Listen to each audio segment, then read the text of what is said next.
Session organise করা দরকার 350 জন member of parliament, তাদের মানসিক স্বাস্থ্য ঠিক করার জন্য না, তাদেরকে অ্যাওয়ার করা, এবং তারা যেহেতু পাবলিক রিপ্রেজেন্টেটিভস, যেহেতু তারা পাবলিক ফিগার, সো তারা যখনই যে কথাগুলো বলবে, এমপিরা কিন্তু হচ্ছে bridging between local, national and international. আমি অলওয়েজ বলি, আমি কিন্তু মন্ত্রী হিসেবে বলছি না, আমি মেম্বার অফ পার্লামেন্ট ইলেক্টেড, সেই হিসাবে 4 বারের সংসদ সদস্য হিসেবে আমি বলতে পারি আমার এই ছোট বয়সে 4 বার আমি সংসদে এসেছি, এবং আমি বুঝছি যে local, national and international bridging এই অপরচুনিটি আছে একজন মেম্বার অফ পার্লামেন্টে।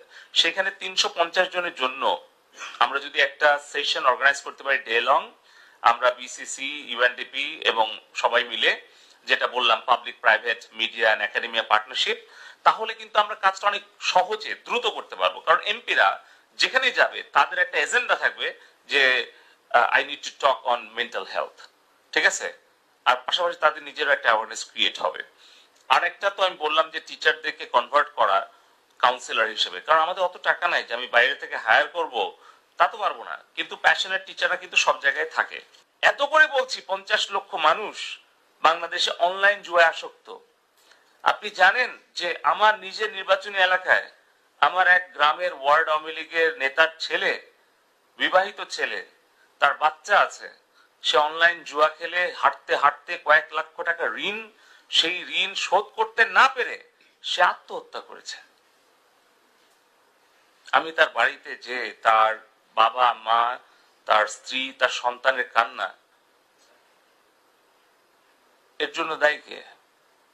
আমরা বলছি আমাদের সংবিধানে জুয়া হচ্ছে নিষিদ্ধ, আমাদের কনস্টিটিউশনে বলা হয়েছে জুয়া নিষিদ্ধ, অনলাইন অবৈধ জুয়া আমরা বলেছি, সোশ্যাল মিডিয়া কোনো কন্টেন্ট আমরা এখানে দিব না আমাদের টেরিটরিতে। যেই দেশ তোমার জুয়া এলাও করে তুমি সেখানে চালাও, ভাই, অসুবিধা তো নাই।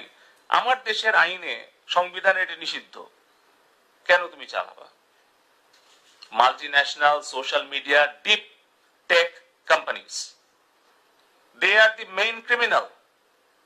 Facebook, TikTok, X, Instagram, Imo, WhatsApp, they are the main criminals. এই social media multinational deep tech companies আর দি মেইন ক্রিমিনালস।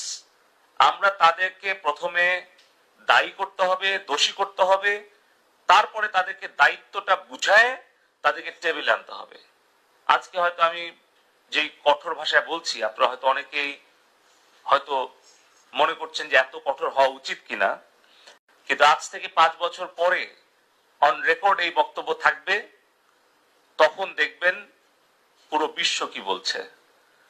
যখন আমরা শুরু করেছিলাম যে প্রাইভেট ডেটা প্রোটেকশন অ্যাক্ট কতটা জরুরি, একজন সিটিজেন তার ডেটা অজান্তে কিভাবে দিয়ে দিচ্ছে, কিংবা একজন সিটিজেন কিভাবে নেগেটিভ কন্টেন্টে আসক্ত হচ্ছে শুধুমাত্র টিকটক, ফেসবুক, ইউটিউব তাদের ব্যবসা করার জন্য আমাদের শিশু, কিশোর, কিশোরীদেরকে বিভ্রান্ত করছে। এটা কখনোই কোনো দায়িত্বশীল সরকার মেনে নিতে পারে না, কখনোই কোনো হিউম্যান রাইটস অর্গানাইজেশন এটা অ্যালাউ করতে পারে না, কখনোই কোনো দায়িত্বশীল ইউনাইটেড নেশনস এর ইন্টারন্যাশনাল অর্গানাইজেশন এটাকে মেনে নিতে পারে না, কোনো দায়িত্বশীল পিতা, মাতা, শিক্ষক, রিসার্চার এটাকে মেনে নিতে পারে না। এখনো হয়তো খুব অল্প সংখ্যক মানুষ এটা বুঝছে বা কথা বলছে।